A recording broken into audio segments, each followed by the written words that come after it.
Will Smith is here. At the age of only 33, he has succeeded in film, television, and music.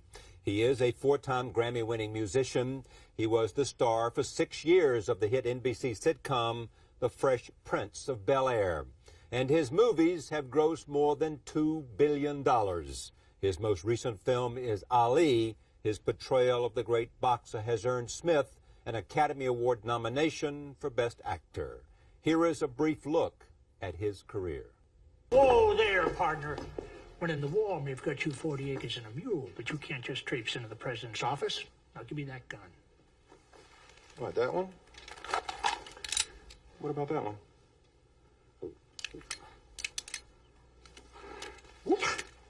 That'll get you killed. Most of the time, the faces that we face are not the other guys, but our own faces.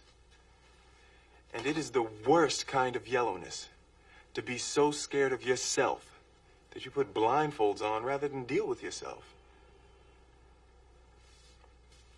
To face ourselves, that's the hard thing. Welcome to Earth.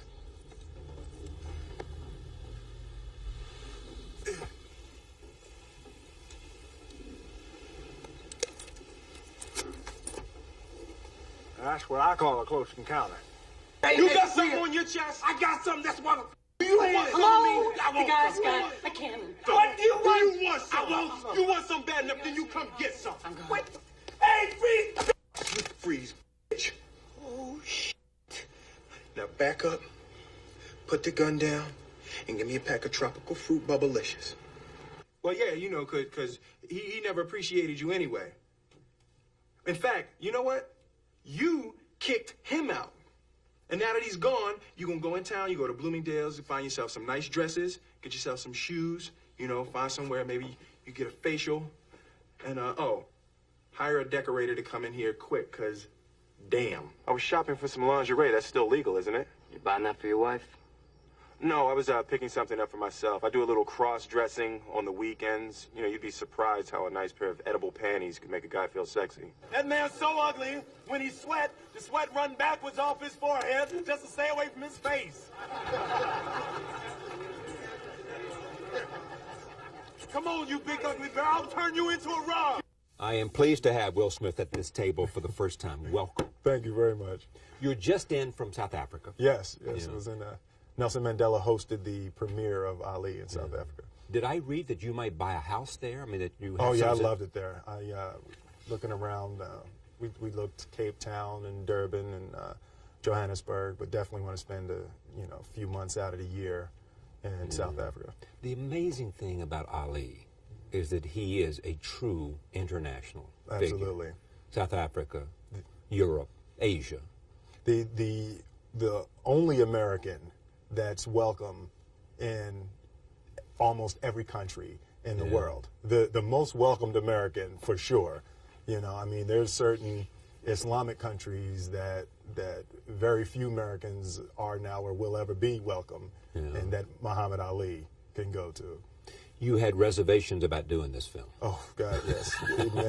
I mean, he's an icon. You know, everyone knows Muhammad Ali, the most famous man on the planet, and the potential of messing up the Muhammad Ali story. It's not something you wanted to, you didn't want to visit there. It kept me up a lot of nights. You know, I called Denzel probably 2 years prior to when I was going to do Ali, and I just wanted to talk about the process.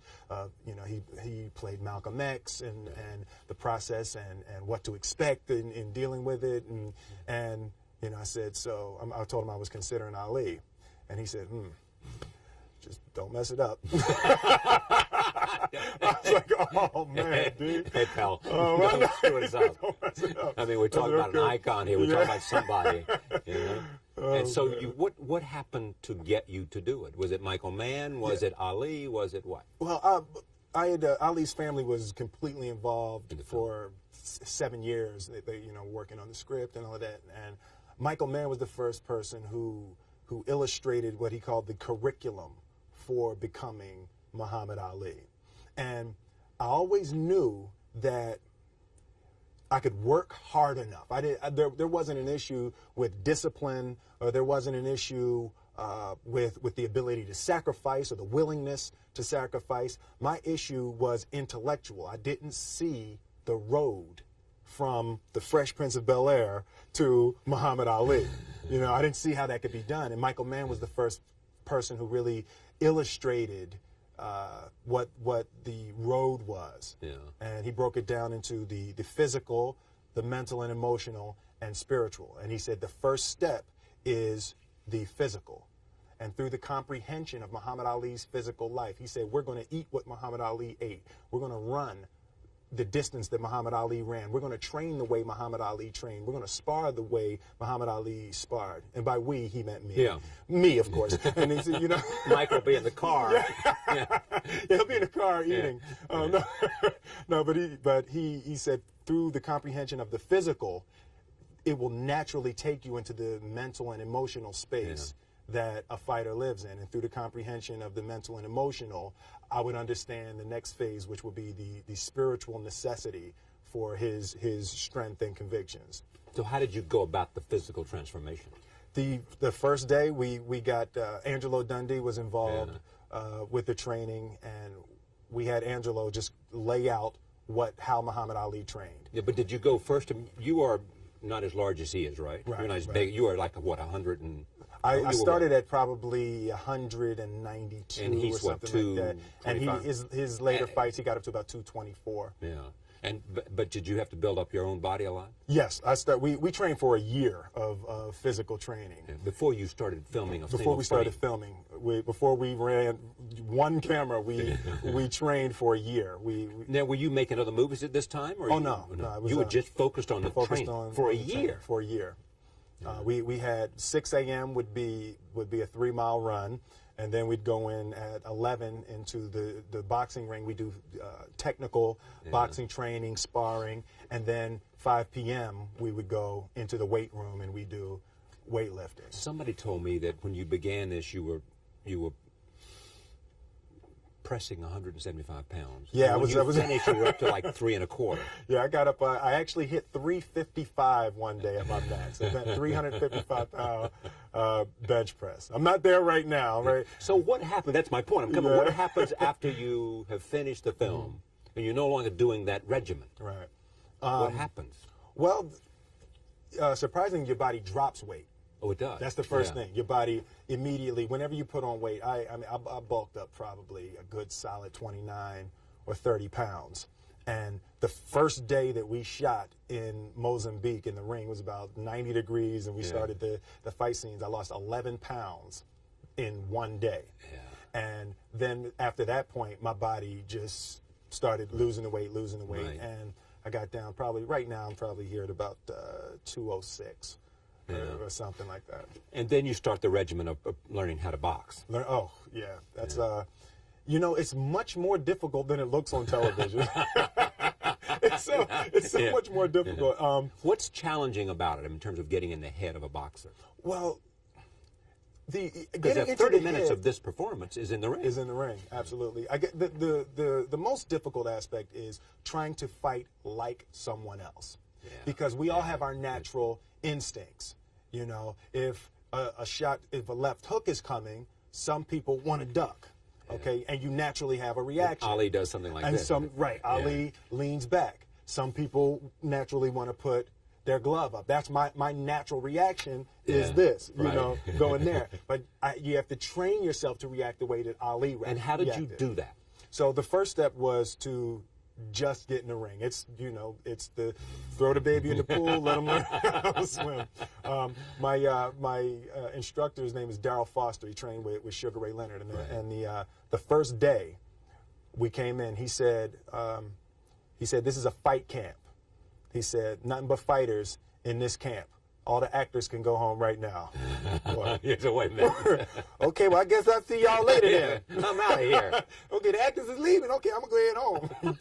But, because we train with all professional fighters. So there were no other actors in the ring but me. So when you train with professional fighters, the process is much faster than trying to do it in a vacuum. I was in the ring every day with former world title holders. So there, you learn something much more rapidly dealing with people that fight on that level. And it was just every single day, 6 hours a day. At the same time, looking at hours and hours of Ali, and even the recycling it. So looking at it in a cycle.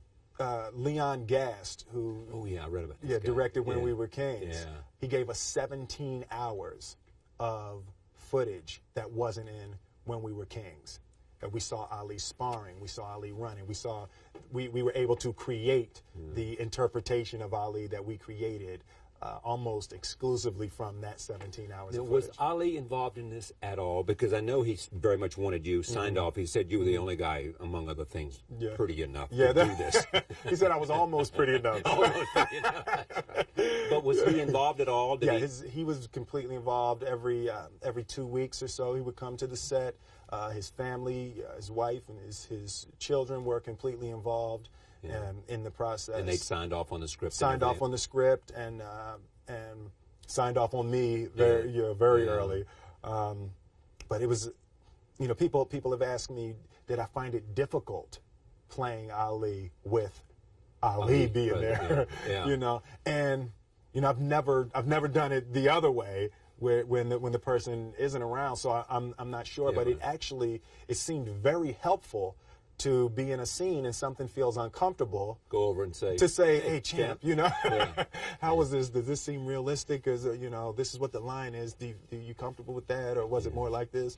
And because so many people that were involved with Ali were involved with the project, there was such a concentration on accuracy and truth, so it actually made it easier that everyone was so focused on it being correct. What's interesting about this too is what drove and shaped Ali was not part of your consciousness. Right, absolutely. I mean, you were born after the List and Fight. I wasn't born until 1968. So by the time I started watching fights, Ali was finished fighting. So it was really difficult. And for me, the comprehension of the 60s was probably the most difficult aspect of the entire Civil rights process. in Vietnam. Absolutely. Just a comprehension of black people having to ride on the back of the bus.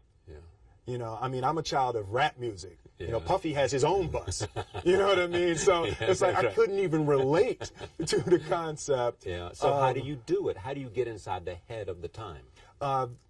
As a testament to Michael Mann's brilliance, what he did is he brought in Geronimo Jajiga, who was formerly Geronimo Pratt of the Black Panthers. Right. And I sat for 3 or 4 hours with Geronimo, and he gave me the gem of brilliance that really put me in the place. He said that the state of mind was that war had been declared on Black America. In the 60s. Right. He said war had been declared.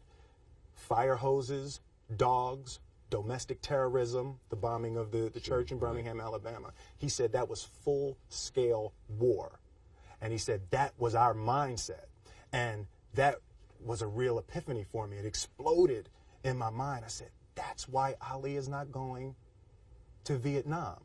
If my wife and children aren't safe here, why would I go somewhere else to fight another war with some Viet Cong that I ain't got no quarrel with? Right. He also said this amazing thing too, as you know. They said, do you know where Vietnam is? And he said it's in the it's on TV. It's in the television. Which is almost a kind of surrealistic sense of what the impact of television in that war had at the time. There was also finally the transformation into Ali, the transformation of understanding Islam. Absolutely. And Ali.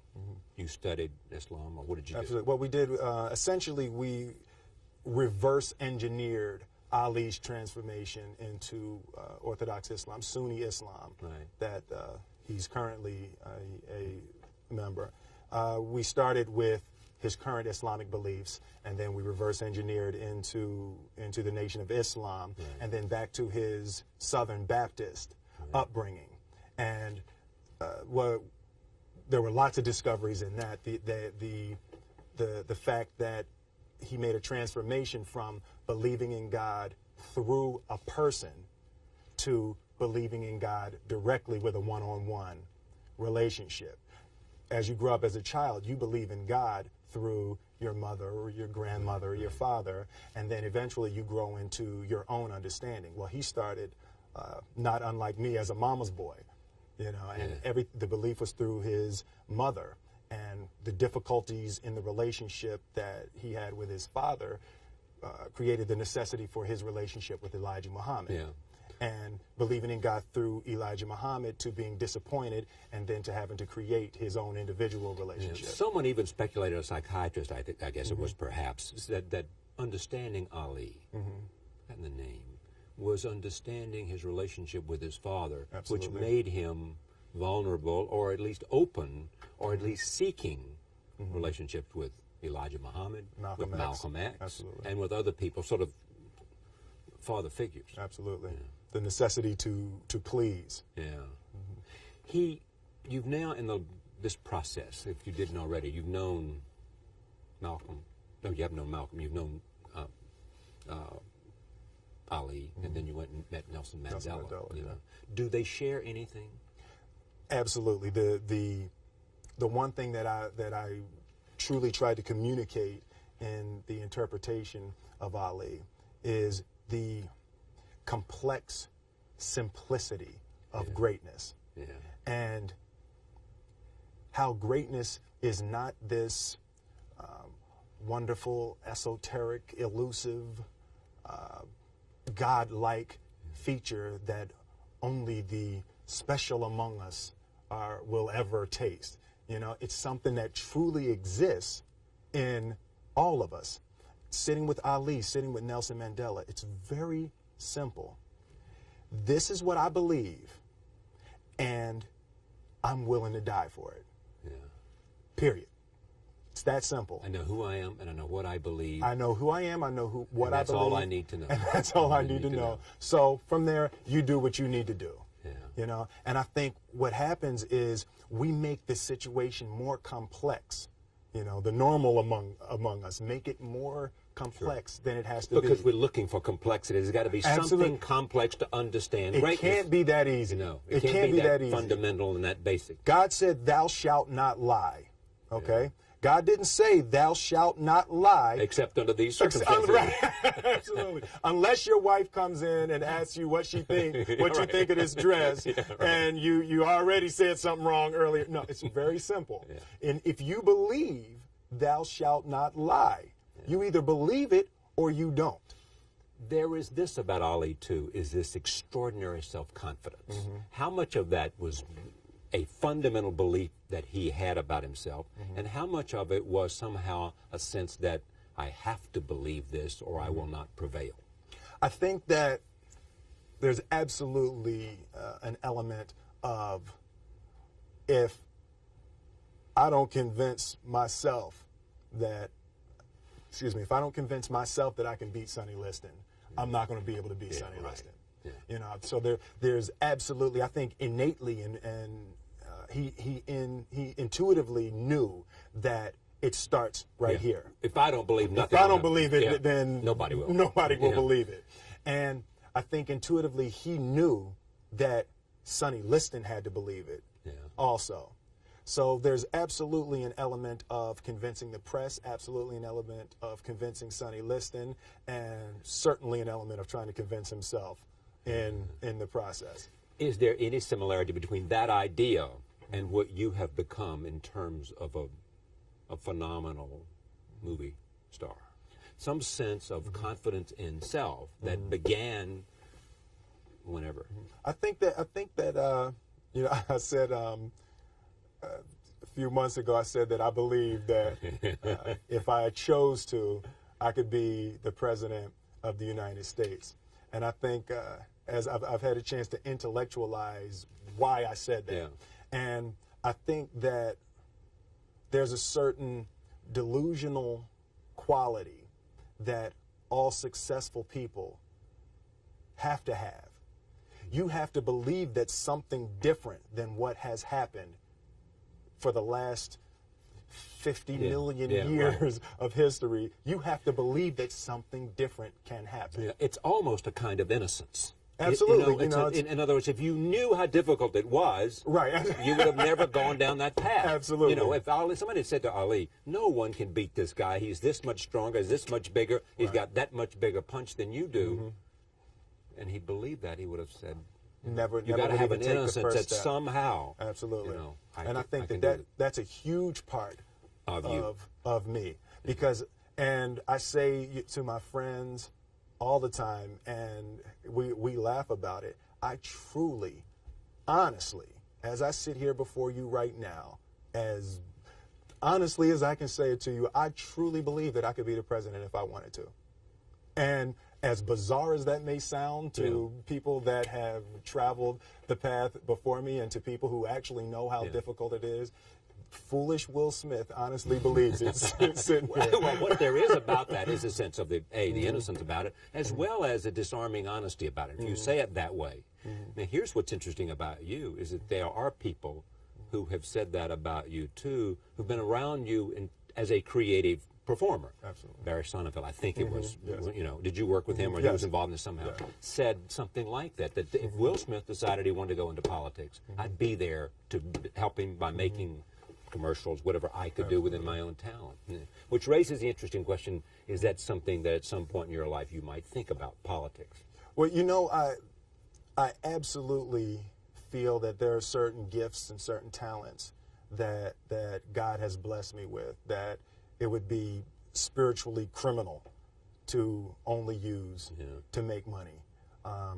My travels in Africa, and spending time with Muhammad Ali, and spending time with Nelson Mandela, there are certainly issues that are important to me, and things that I've been blessed with the vehicle to be able to change, to be able to, as sappy as it may sound, make the world a better place, however minute the change. And that's something that is important to me, but I don't believe that politics is the best use of your energy and time right absolutely. now. Yeah. But the interesting thing, too, is that there is this concept, and you see it with lots of different people, even with people who are evil. Some will say, he had so much talent. If that talent could have been redirected to something good. It is the idea, if you are given and you work hard, because there's nothing more apparent about Will Smith than how diligent and hard he works at being who you are. I mean,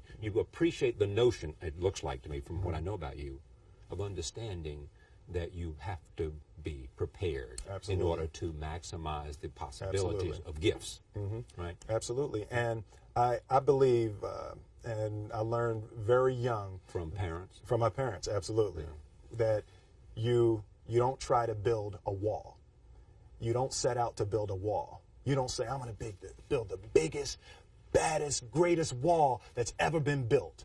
You don't start there. You say, I'm going to lay this brick as perfectly as a brick can be laid. There will not be one brick on the face of the earth that's going to be laid better than this brick that I'm going to lay in this next 10 minutes. And you do that every single day. And soon you have a wall. And soon you have a wall. And I think psychologically, the advantage that gives me over a lot of people that I have been in competition with in different situations is it's difficult to take the first step when you look how big the task is. The task is never huge to me. It's always one brick. Me too. I mean, it is amazing how people are paralyzed from doing anything. Absolutely. Because they can't take the first step. Whereas you just say, look, all I'm doing is laying this one brick. I am not building the Great Wall of China here. Absolutely. I'm putting a brick here, and I'm going to have the best brick I can. Your father, I think I read, absolutely, had you and your brother work on a wall of some kind? kind? Yeah. We're talking about our figurative wall. That comes from work on a literal wall. Yeah, right. My father owned. It actually was an old bakery when I was growing up. My father was an electrician and a refrigeration man. We would install supermarkets. You see the long freezer cases in supermarkets. We would install those long freezer cases and all the lights. That's what we would do every summer. Yeah. So this one year, my father had his shop, and he decided for whatever reason that he wanted a new wall on the front of his shop. So he tore down probably about 16 feet high and probably about 30 feet long. He just completely tore the wall down, and my brother and I had to dig a 6-foot hole. For the foundation. For the foundation. And we were mixing the concrete by hand. Yeah. A year and a half.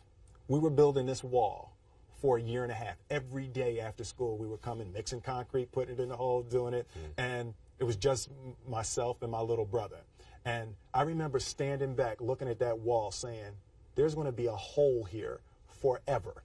There will never be anything but a hole here. That's right. And a year and a half I don't later, have that many days. I know. A year and a half later, we laid the final brick, and my father stood back with my brother and I know he planned this. He says he didn't, but I know he had been planning this and writing this for his for the past 2 years. But we stood back, we looked at the wall, and he looked at me and my brother and said, "Now, don't y'all never tell me that you can't do something." And walked into the shop. That's great. I was like, now here's what's interesting. You said what? You said I said, that man's crazy. Something wrong with him, man. We need to get out of here. Exactly. What is he doing in my head? Man, did he start drinking? Is he drinking? Well, what's great about that story and what's great about your dad is that you seem to have come from a happy family. Absolutely. Yeah. Well, fairly. Reasonably. Reasonably. Yeah. He's a little crazy. This thing about walls. Yeah, he's a little. Yeah. No, it was, but generally, there was no great. Yeah. You didn't have the kind of conflict that Ali had. Oh, definitely not like Ali that kind of. And yet you have the amazing amount of drive. I mean, there's a sense of mission with you, sense of commitment, sense of prepared to do what it requires. Right? Absolutely. I mean, so you didn't come from a struggling artist background to become. Well, you know what? An accomplished professional. I think both of my parents and my grandparents were achievers. You know, my mother worked for the school board of Philadelphia, so growing up we couldn't say y'all. You know, it's like we run out. My kids do not say y'all. Yeah, right. You know, we would run out of the house and scream to our friends, "Yo, what y'all about to do?" My mother's up. That's it. Back in this house. Back in this house. And we'd be sitting upstairs crying, and my grandmother would come in and say, "Baby, you know a y'all is a boat." Like, oh, but there's a difference. There's absolutely. So, you know, there were very specific rules, and there was a constant desire to be better. Yeah. You know, we didn't grow up with the sense that where we were was where we were going to be. You know, we grew up with the sense that where we were almost didn't matter because we were becoming something greater. Yeah. And I always remember that my mother or father or grandmother would say, "That's great, baby. You did a really good job with that. That's incredible. Congratulations. Try this next time." Yeah. You know, there was always a little bit stretching. More. Absolutely. When you started out as a rapper, were you already thinking, if I get to do this really well, I'll have a television show. And if I have a television show, I can be in feature films. And if I'm in feature films, I can be. For me, it was always my biggest dream coming up was I wanted to hear one of my records on the radio. That was it? That was it. That's what I wanted to do. I wanted to hear one of my records on the radio. And I wanted to see someone hear my record on the radio. And in June 1986, I saw a guy ride past my father's shop, you know, dropping his head, you know. So from that point, I've really been beyond my dreams. And even with the first Grammy nomination, we were beyond anything. When we recorded, we didn't say, "Wow, it would be cool to be." We just want to hear it on the radio. We just want to hear it on the radio, you know. Yeah. And from that point, I've been trying to catch up with my dreams. Your dreams. In other words, the reality has been ahead of whatever you imagined. But the reality has been so far ahead of what I would lay in the bed at night and say, you know, wow, it would be wonderful if. You couldn't imagine. Your movies have grossed, I think, more than $2 billion. I had 2.2, but Why would you know? over 2.2. I don't pay attention to that right. stuff. How does the ambition play for you? In other words, I mean, are you saying it comes to you, or it was somebody else's idea that if you can do rap and if you can win Grammys, then you can do Fresh Prince. If you can do Fresh Prince, then you can do whatever the first role was. And if you can do that, then you and Tommy Lee Jones can make Men in Black. I think with me, I'm motivated by fear. Fear. Fear of what? Fear of fear. I hate being scared to do something. Yeah. I hate that feeling of the feeling that I had before I had a meeting with Quincy Jones, because it was really Quincy Jones and a guy named Benny Medina and Jeff Pollack came with the idea for the Fresh Prince of Bel-Air. And I hated being scared, that I didn't want to even take the meeting. There were opportunities during when my first year as a rapper. Bill Cosby and the people on the Cosby Show had seen my music video and called me to be a character to come and try out for the Cosby Show. And just every time it was set up, for some reason I couldn't make it. The fear of fear. The fear. I just hated that, being scared to do something. And I think what developed in my early days was the attitude that I started attacking things that I was scared of. If I was at the Arsenio Hall show, and I remember the first time being at the Arsenio Hall show, and I really felt emotionally, I felt dwarfed at the Arsenio Hall show. Hollywood was so much bigger than the music that I was making. I felt scared.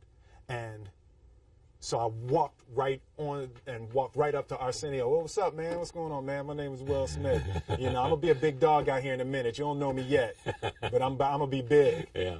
And I started developing the habit of attacking things that I was scared of. Yeah. That's almost Ali-like. In terms of the bravado, of that. It was Franklin Roosevelt said the only fear you have to fear is fear itself. Absolutely. Remember that? Absolutely. Yeah. The big break was what? The big break. Was it Fresh Prince? After Fresh Prince, yeah, I think that did it for you. Yeah, Fresh Prince really put me on the map internationally.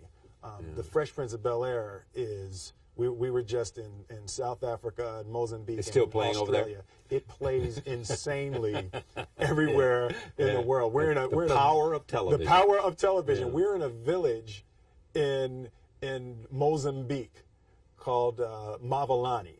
Yeah. And there were children that didn't even speak English that was saying "Príncipe, Príncipe," because they were colonized by the Portuguese, so it's close to Spanish, and they're saying "Príncipe, Príncipe." And I'm like, that is amazing how far television goes. But I would have to say that Fresh Prince was definitely the. You make an interesting observation that the interesting thing about if you're on television, and especially if you're a stand-up comic, or if you're doing fast-paced comedy on television, it's terrific in terms of becoming an actor. Absolutely. You see it with a Robin Williams. Absolutely. You probably Seinfeld could do it if he made movies. Absolutely. It is that notion of you've got to make every second.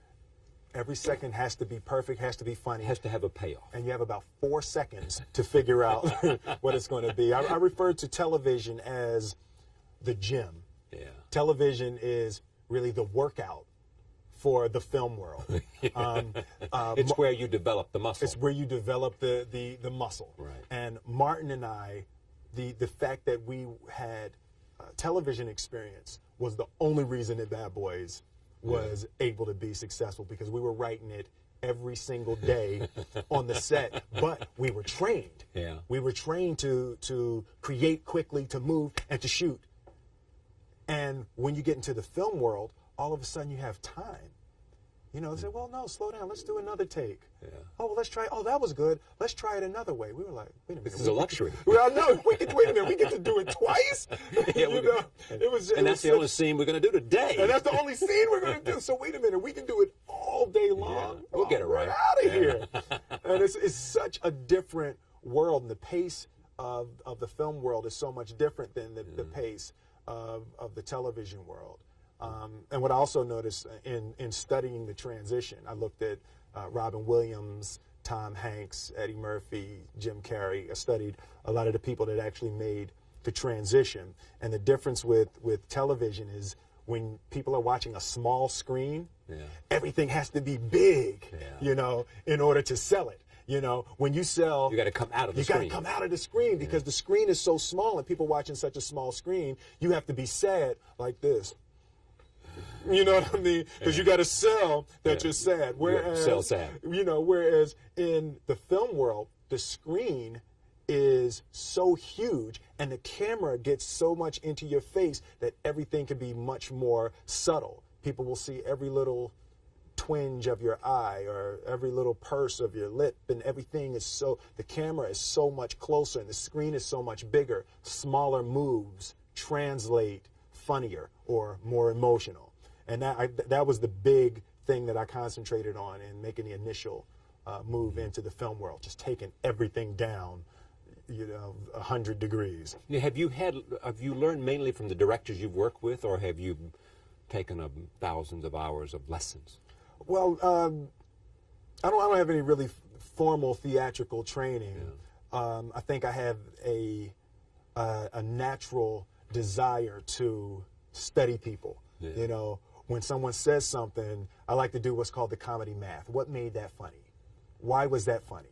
Okay, well, what's funny is that they were being sardonic, and you know, to break it down. See, this is interesting about you. There is this notion too that you once looked at the top 10 grossing pictures, and they all had 7 of the 10 had creature. 7 of the 10 had the creatures. creature, and you said, I want to make a movie with a creature. Absolutely. I mean, if a creature will help you do it. Absolutely. There's. I mean, to me, I knew that once I made it into the film world, there was no reason to be in the film world if I wasn't going to have films in the top 10 of all times. So, studying the top 10, there were creatures. I want creatures. You know, if a creature will help you do it, if a creature helps you do it, damn it, give me my creatures. Where's my creatures? Actually, I told him I wanted creatures on Charlie Rose. Where is it? Where's my creatures? Well, it's under here somewhere. Now, have you failed in the last 5 years, 10 years? I mean, do you consider anything you've done a failure? Yes. Oh, absolutely. Like there's what? Certain things. Because a movie didn't gross as much? Is that failure? No, or is actually, that the converse with Wild Wild West. It felt like a failure because the film wasn't great. Right. You know, but it did 225 million. And you know what people said about that? They said like, that's because of Will Smith. It's not because. But I was like, oh, it hurts so bad. You know, it felt like I got what I wanted out of the deal, but my fans didn't get their half of the deal. You know, you got your money. You gave your performance. I got absolutely, but it wasn't. The relationship that I have with my audience is you come to the movie to see me. You don't ask any questions. You just go to the movie theater, and I guarantee you I'm going to give you something that you're going to enjoy. And you don't think you gave them that even though they paid their money to come see it? Absolutely. And that hurts more than anything. I'd much rather a film flop at the box office if it's not good than. So you don't want to be making any bad movies? Oh yeah, I don't want to have no bad movies. Even though they're going to pay me my money. Absolutely. You know, I don't like that just emotionally that doesn't feel. Now, has any part not felt good for you? I mean, no, every part I've taken felt. I mean, I've never been on the set and said, "Why did I do this? This is not me. I don't like this guy. I don't like this character. I don't like this." Not at all. I've as another part of the unspoken deal that I have with my fans is I'm going to love it. You know, I'm going whatever I choose. I'm not choosing it because they offer me more money than the other person offered me. I'm not choosing it because it's convenient for my life at this time. I'm choosing it because I think it's great and I think it'll be enjoyable for people to watch. There is a thing I think about performing, and I don't know whether it's on a classical stage or whether it's on a film or whether it's on something as basic as this. It is that people watching it somehow are positively influenced by the fact that you're having fun. Absolutely. You know, I mean, they can Absolutely. sense the enthusiasm. And I think on television, some even will say, if they're not enjoying it, why am I watching? Why am I right? You know? Yeah, you really need to enjoy it on television. Television is one of those mediums where if you're not having fun, people are going to change the channel. Yeah.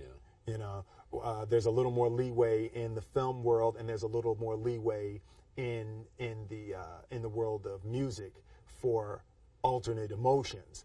But in the world of television, people tune into television for an enjoyable experience, and they are most moved by the person or the performer or the performers having a good time. That's why Friends is so successful. You can tell that they're having a good fun time. Yeah, exactly. on the set. Right.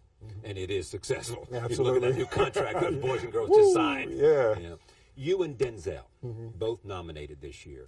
Some people, I was watching the BBC the other day, and they were talking about the fact, making a lot of the fact that two African-American actors nominated in the same year. Is race, where is it in your own consciousness?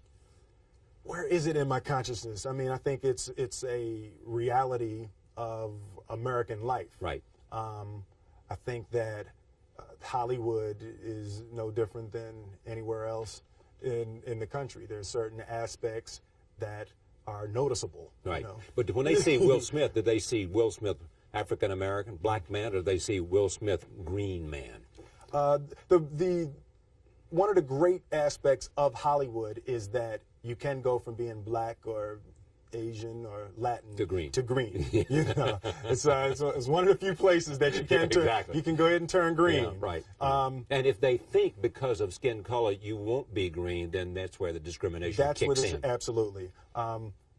Before Independence Day, Yeah. there were issues spoken that blacks don't translate internationally, and that was part of the issue of me maybe not being cast in Independence Day. Now, did you do anything to be cast in that role? I mean, was you aware of that, obviously? That somebody's saying maybe Smith might be perfect in terms of his talent, and in terms of his persona, temperament, all of that, but blacks he may don't not translate. play internationally, and therefore not as much green as we'd like. Absolutely. And who overcame that idea? I knew for a fact that I wasn't going to sit back. And You're not going to let them define you Right, and absolutely. your potential internationally. I personally believe that success is based upon intellect. The smartest guy, 9 times out of 10, is going to win. Yeah. Every once in a while, the strongest guy will win, you know, but more times than not, the smartest guy is going to win. As soon as I heard that it was put all of the best minds that I knew together to figure out how to overcome that. Rock and roll.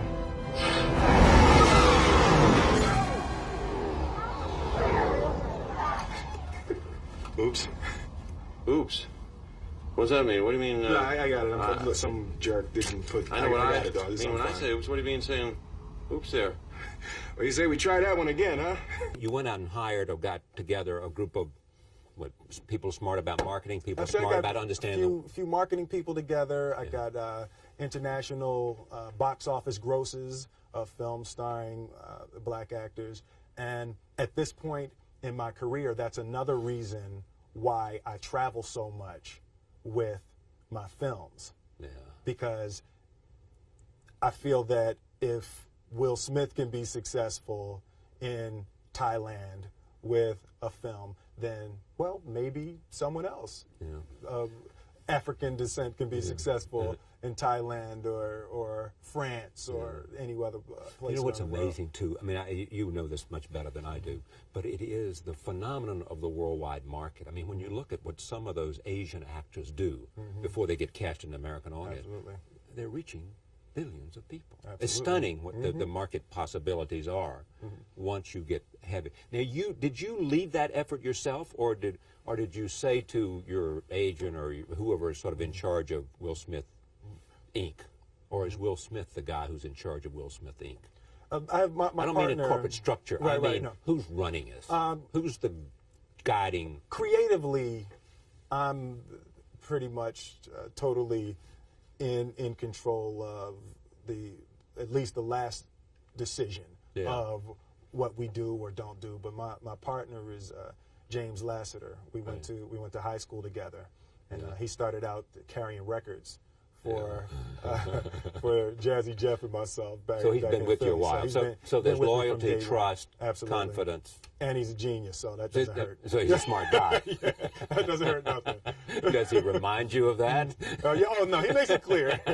he makes it clear. Well, you may be pretty, and you may be on that screen. He said, but I picked Independence Day and Men in Black. I got one huge brain working for us. Absolutely. Yeah. So when you look at where you might be going, there's this frequently said: everybody has wanted to be, for one reason or the other, Cary Grant, whatever that means. Absolutely. And they say, perhaps as close as anybody, Will Smith could be Cary Grant, whatever that is, the idea of Cary Grant. Well, it's really eclectic choice of work. It's the ability to make you laugh and to make you cry. Right. Comedy and drama. Comedy and drama, and startle you with some action. Yeah. At the same time, being elegant and all those absolutely. things. Absolutely. Yeah. And I've done a little Cary Grant study also. Have you? Oh yeah. Now, what have you studied? Just the ability to create a relationship with the audience that transcends the role. Yeah. Okay. The ability there to have a connection with the audience that is almost a friendship. So the people will be more willing to move with you. With Cary Grant, there was just a sense that whatever he chose, you wanted to know why. Okay, well, why did okay, I can see that. Oh, she's beautiful. Okay, of course he would want to be with her. You never released Cary Grant unless he wanted you to. Yeah. You know what I mean? Like with Independence Day, I didn't want you to release Will Smith. With Men in Black, I didn't want you to release Will Smith. But with Ali, you had to. This, I think, is the Liston-Ali fight. Take a look at this.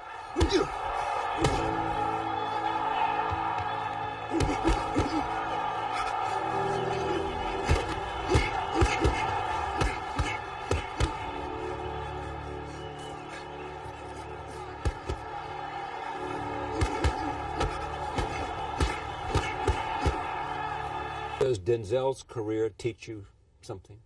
Yeah, just that I got a long way to go. Yeah, but you've got to admire what he's done in terms of.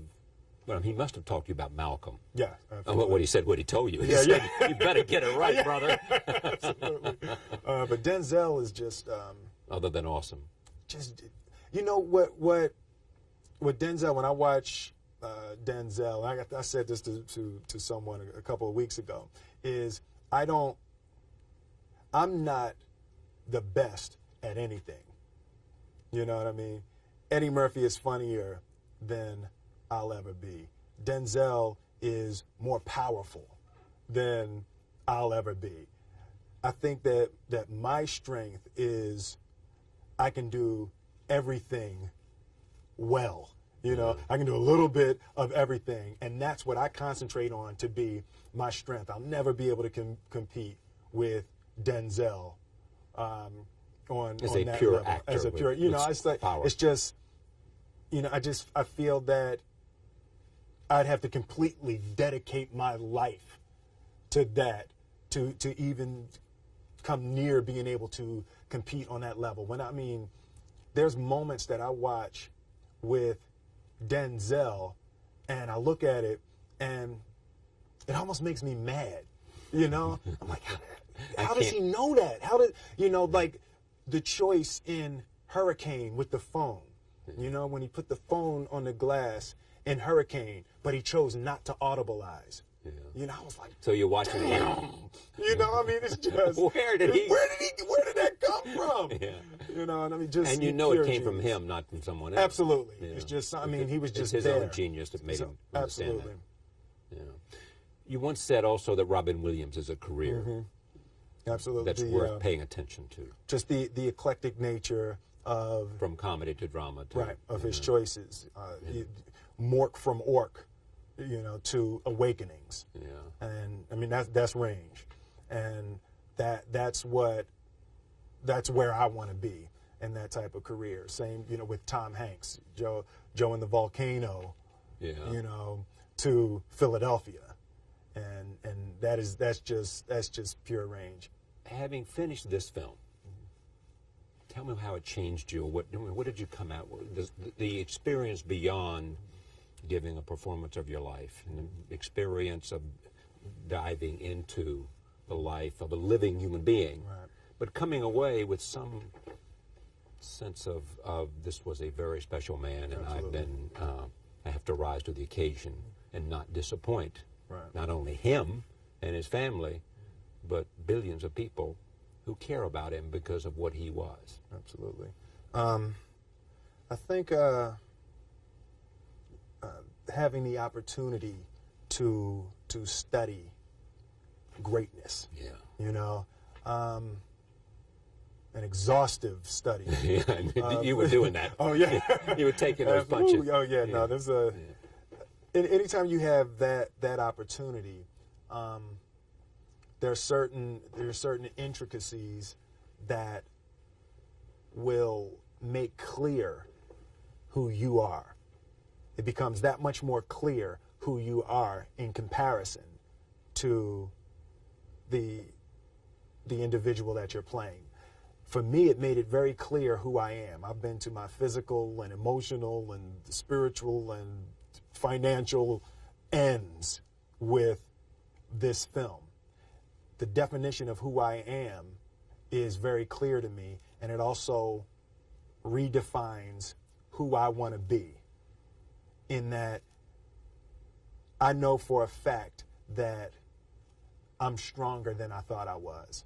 You know, you can't help but ask yourself the question, what would I do if I was in Muhammad Ali's shoes? Would I have been strong enough To stand up to the United States. to stand up to the United States, you know? And for me, the answer is at 25, absolutely not. Yeah. Just That's when I not was a 25, courage that I had at 25. Didn't have it. And I'm a little closer to saying maybe yes right now. You know, it's Because specifically you've learned with, something about yourself, because and I've you've learned and you've something gained some strength that you can't be scared to die for the truth.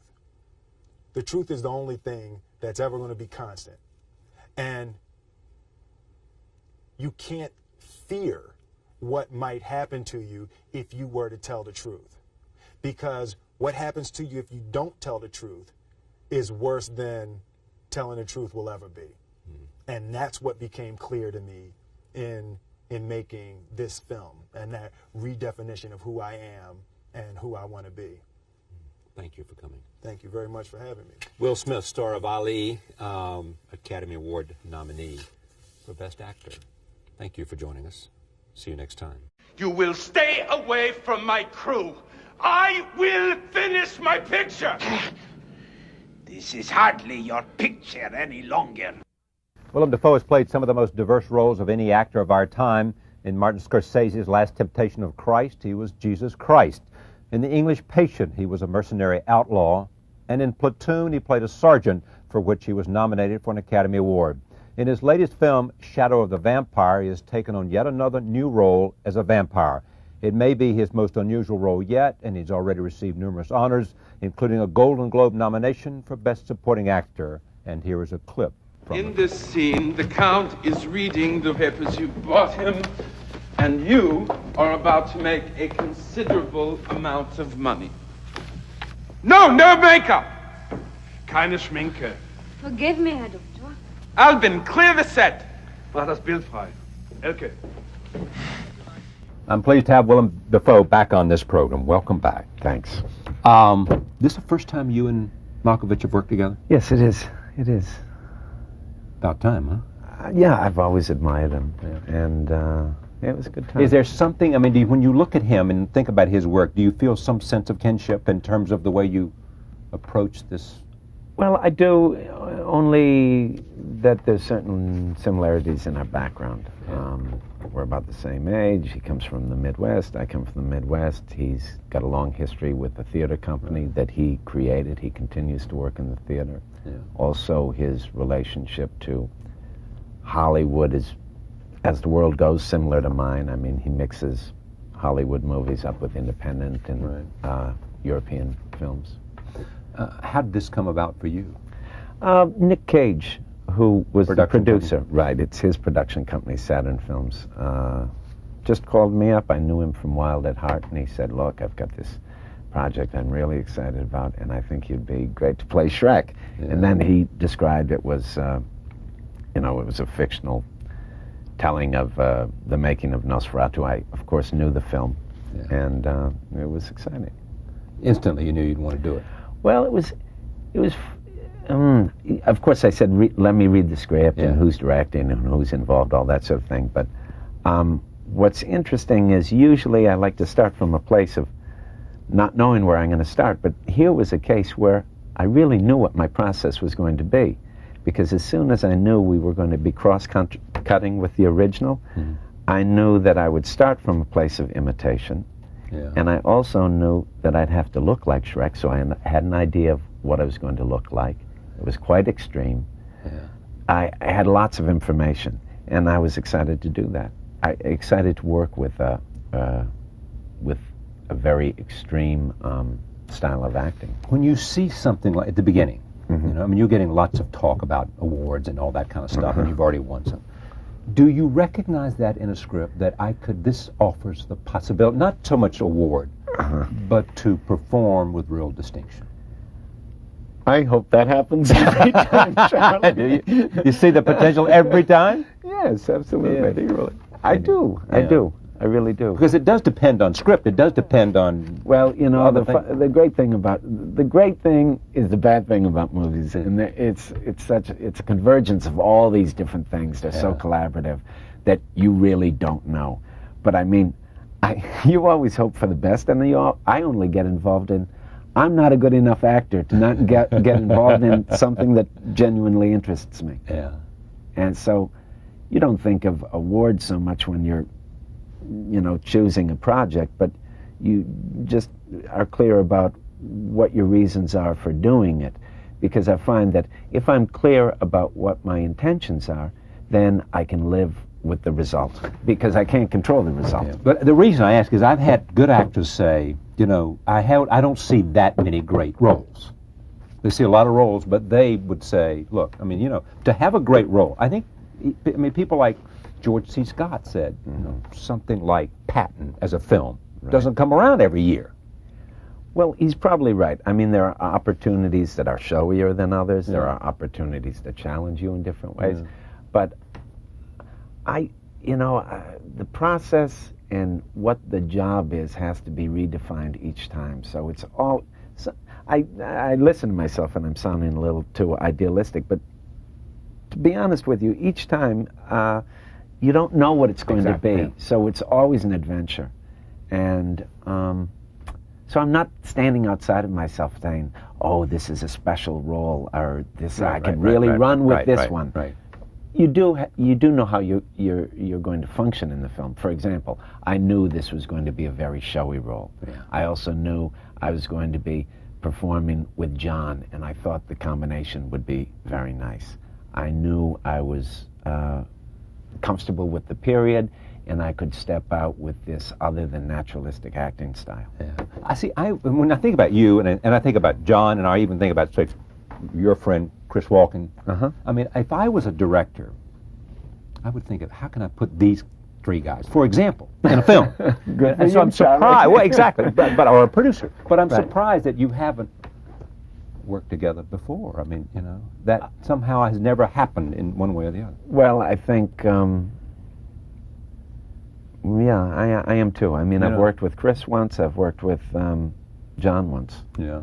I'm surprised I haven't worked with him before, but I suppose if you say there is some sort of affinity there in a world that is created in a film, either one or the other fulfills that function in the film. Yeah. This is one more scene. I'm going to... This is with Eddie Izzard, where Malkovich directs him in a scene which is actually a clip from the original film. Take a look. Lest you invoke the creature itself. Very good, Gustav. Herr Doktor, Albin? I am sorry, Herr Doktor. Albin! Ja, Friedrich. And Albin, a native has wandered into my frame. Kommen Sie, gute Frau. Kommen Sie. There you go. Did you experience anything from this that you hadn't experienced before? I mean, anything come out of this that was unique and interesting? Well, I'm sure many things, but the thing that really comes to mind, of course, is the heavy makeup. The fact that every day I'd be the first one there. I'd be in the makeup chair for 3 hours. Then I'd come out as Shrek.